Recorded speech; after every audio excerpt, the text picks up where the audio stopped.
Okay, so hello fellow riblets, this is Tom from Target Prime Rib. I'm doing another video. I'm going to do a little walking. I worked today, so it was pretty good. Worked mostly the register, so I gotta kind of loosen some of the kinks that I have from working the register. I found out that somebody from work actually watches this, so if you're watching this one, hello Mike, how you doing? I think Mike usually watches the shorts though, to tell you the truth. And this isn't going to really be a short because all it is me doing on here. So just so you can see my face. So I'm actually wearing one of my Healing Humanity shirts. Excuse me.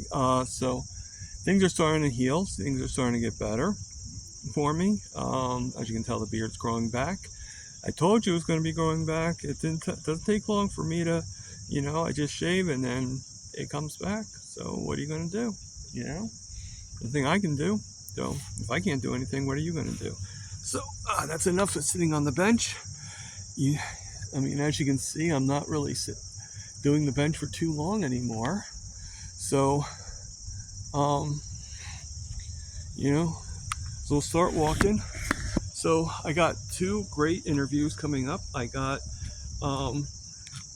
Kat Herman, and I can't think right now what her YouTube channel name is, but she only has a couple videos out. I don't know if she just doesn't want to do the content or she just hasn't figured anything out. So either way, good luck with your content there, Kat. But I'm looking forward to you being on my channel on Tuesday at 4 p.m. Eastern Standard Time. I know it gets a little confusing and everything. So everything is going to go pretty well. And then on the 13th, I have Juliet, like as in Romeo and Juliet. Juliet, Carnivore Coach Edens. So she's going to be coming on telling her story. I've seen a little bit of her story. I saw a little bit of Kat's story too, and they're both pretty impelling.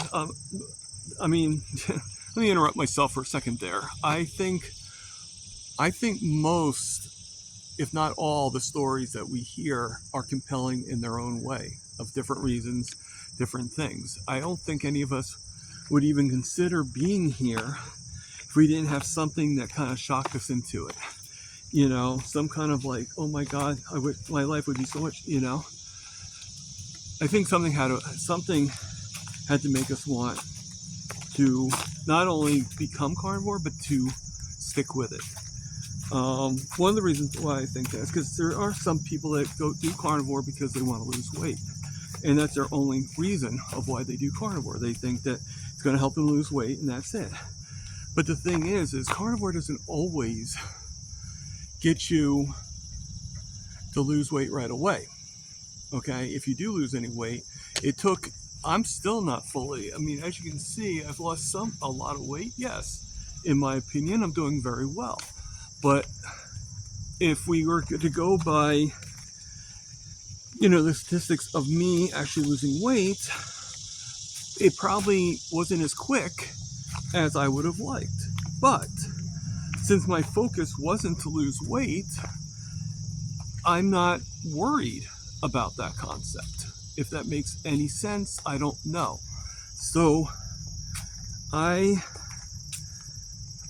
very happy with where I'm at and everything, but let's go back to what I was saying. So a lot of people there are people that actually do carnivore, and I could be wrong. I don't know statistics, but I would say anybody that does drop carnivore, it's usually because there's usually a few reasons, but one of the reasons why I think it is, and at least it's the reason why my mom dropped it, was because of not losing the weight, not doing what they were supposed to be doing. However, I think there are a lot of other improvements that happen when you're on carnivore. Okay, for instance, inflammation goes down. um, I still get pain and I still complain about the pain, but the thing is, it's not as bad, not nearly as bad as it was when I was really, really sick. When I was really sick and inflamed, I couldn't bear the pain. Um, just waking up in the morning sometimes would actually give me tears in my eyes. I don't feel that. It's more of like a like you're just kind of used to it, you know, and you just keep on moving, you keep on going. And a lot of it could be nerve pain. Um, One, don't forget I have neuropathy. I don't think that's going to be right away being taken care of. Okay, that's going to take a while to actually fully cure that. So I still do have a pain, really bad pain in my back, and I have a really bad pain down my right leg. Now that there's an indication for that too, and sometimes my left leg. And I'll tell you what the indication of that is. All right, we forget sometimes, and I mentioned this before, that not only did I have my toes cut, no one forgets that. I'm not secretive about that. So, hey, Mr. Squirrel, how you doing? A little squirrel on the bottom there. Just gonna rest at this tree real quick. Not only do I, do I have, I'm trying to think of the wording.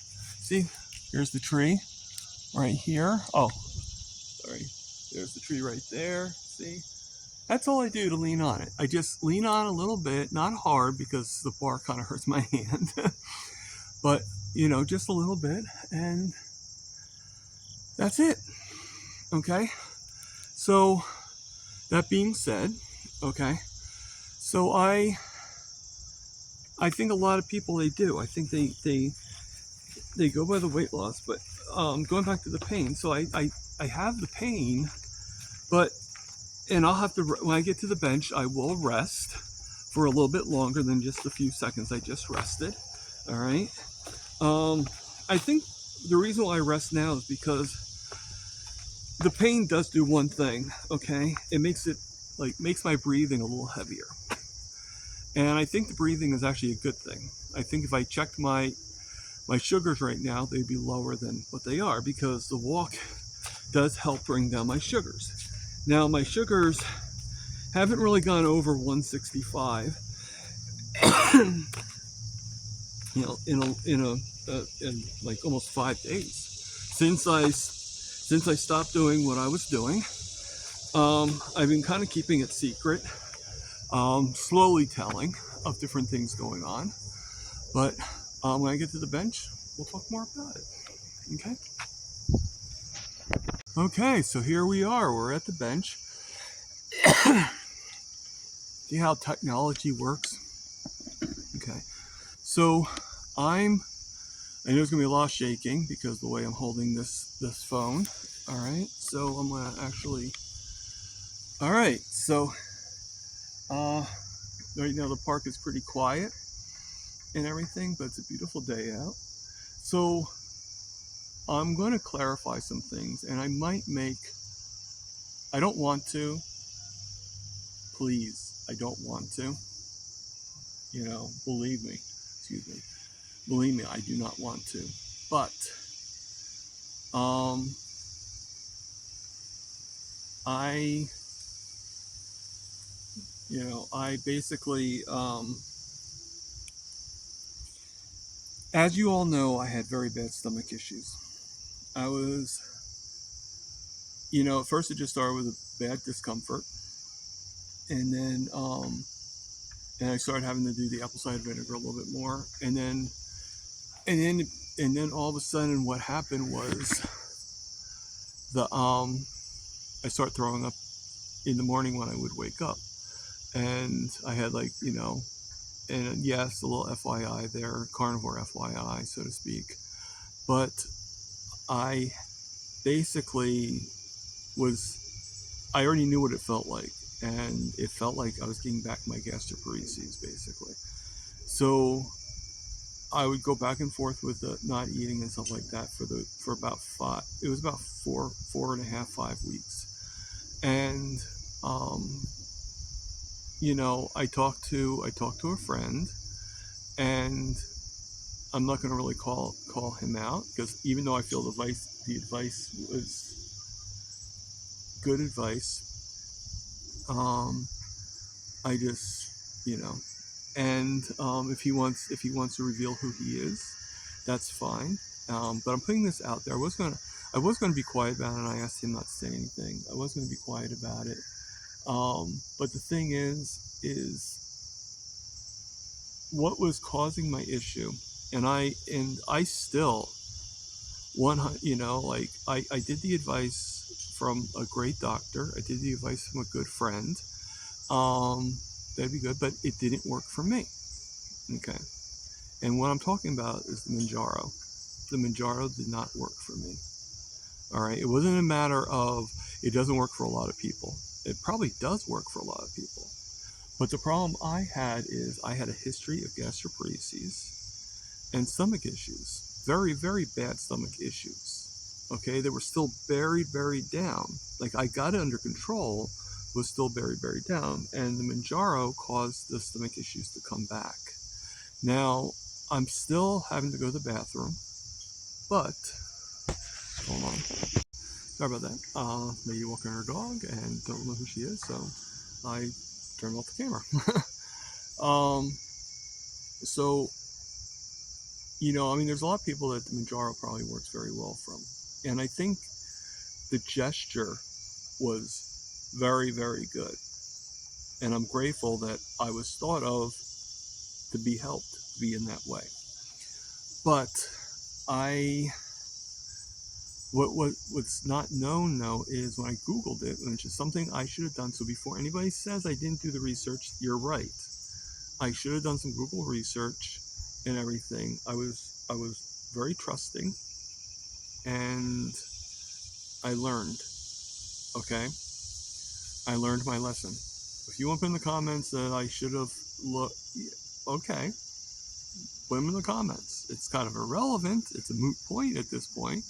But if you want to put in the comments that, hey, buyer beware, so to speak, then go right ahead. Okay. But when I looked at Google, I didn't ask about Mounjaro.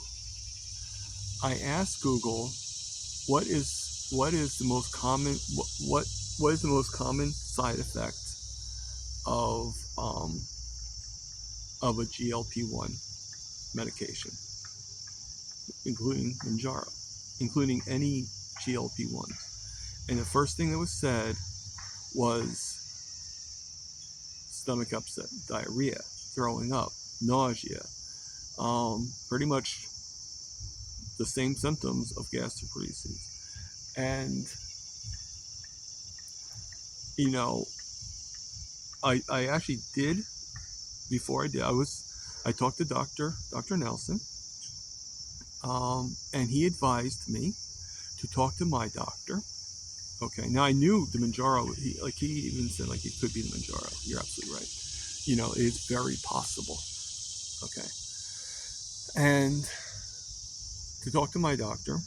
Now, unfortunately, unlike Dr. Nelson, my doctor, the exact words I got when I called them was, you're seeing him in November. You guys can discuss it then. I don't know if you guys ever remember or not, but a while back I had a situation where I had to do my own N=1 experiment, and I had to cut my insulin down because every time I go downstairs, my insulin would be high, and it also would be really, really low. Okay, it would drop drastically.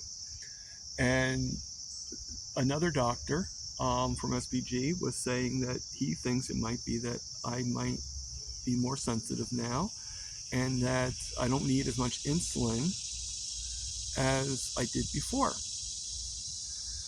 Well,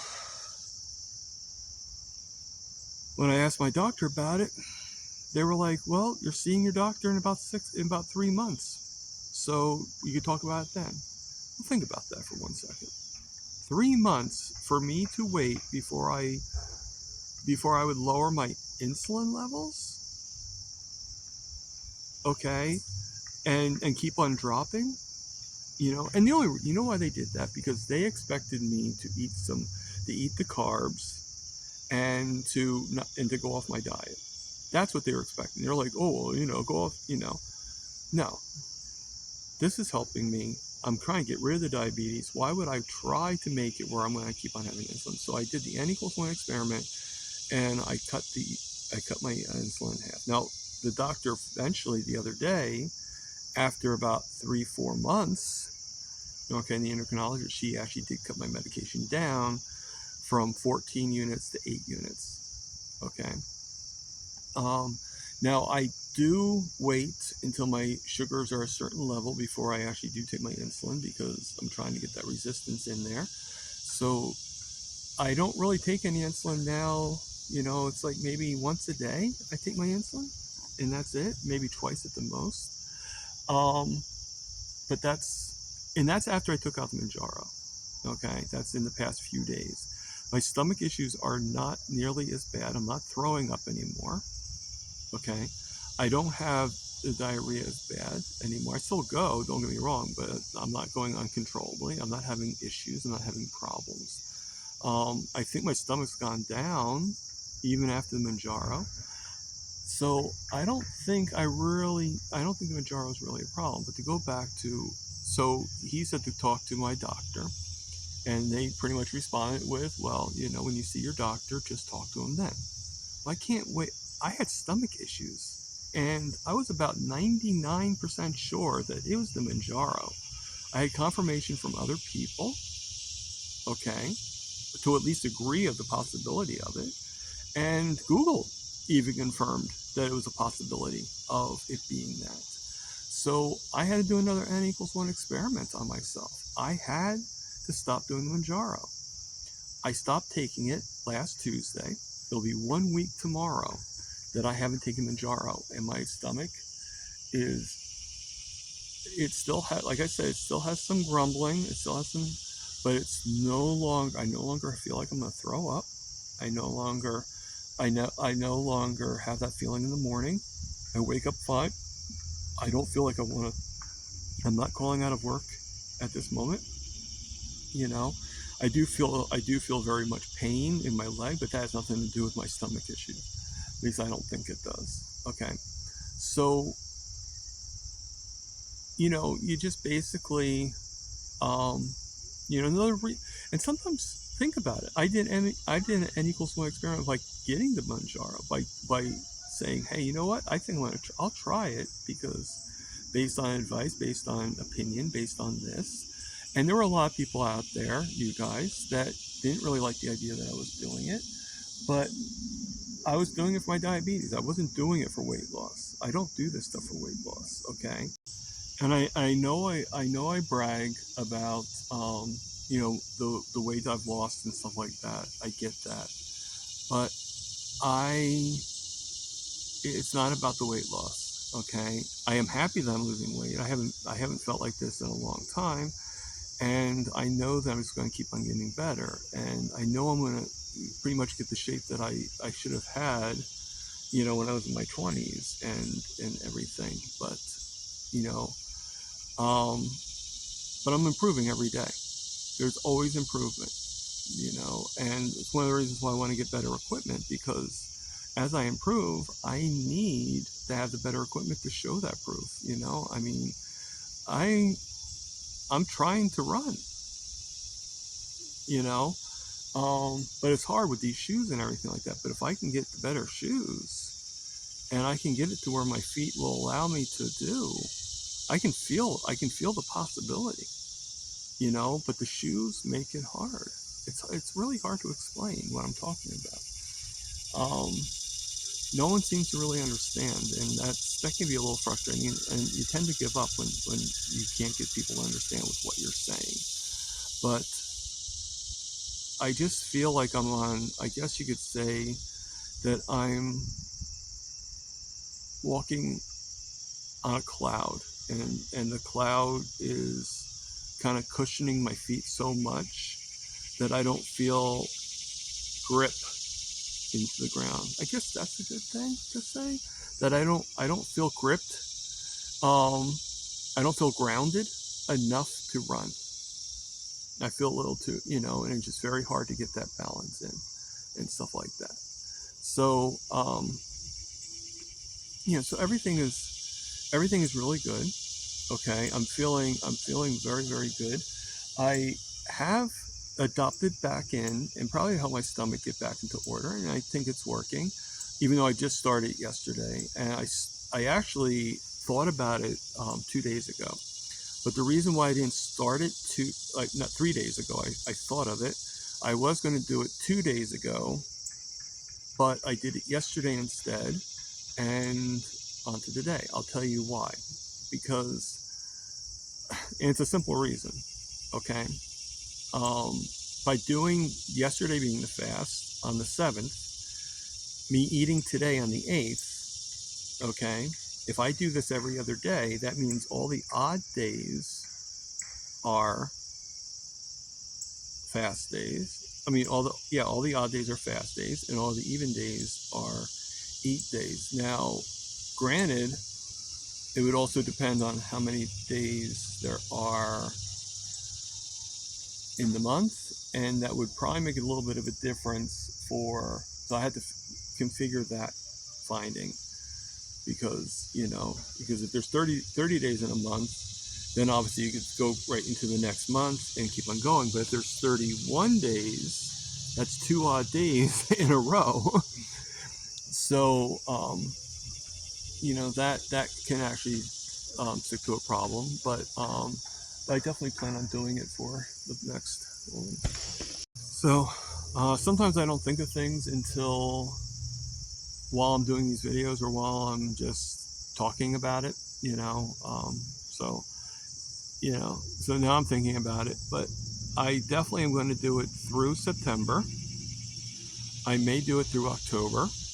And what I like to do is I like to do it through into November. So I think what my plan's going to be is I'll do it even days for right now, because that's how it works. My birthday, I'll be eating, and then as soon as I get to the 31st, right, then I will convert my eating days to odd days and my fasting days. So it's still every other day. It just will convert because of that reason.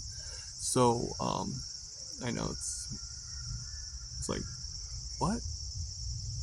So it's still going to be every other day. Just for right now, if you want to know what days I'm eating and what days I'm fasting, right now it is even days eating, odd days fasting.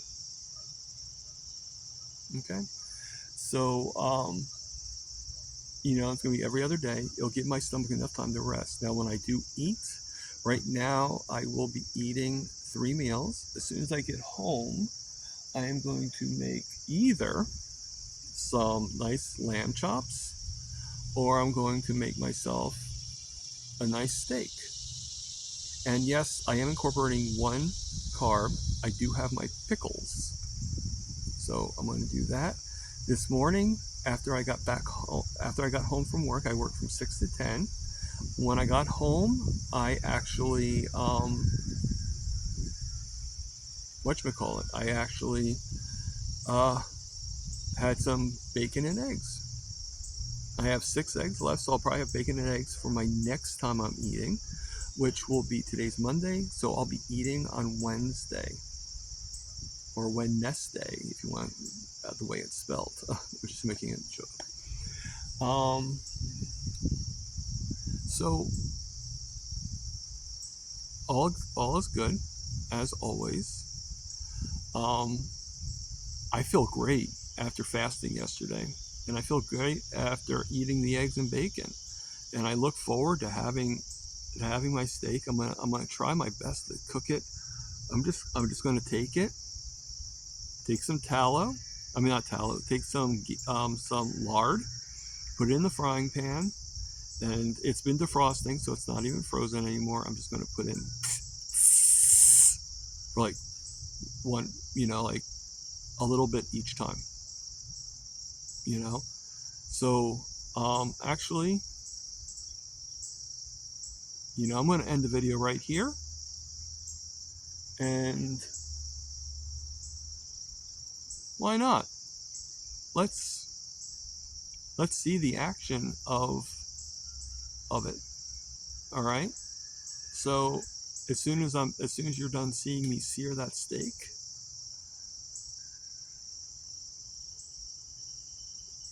we'll be done. So actually, we'll look at it now.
So look at that futuristic action.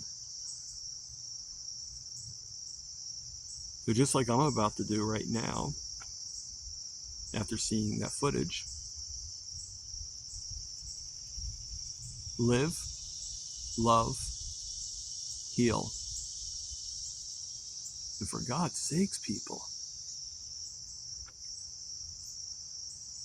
like I said, I am doing it.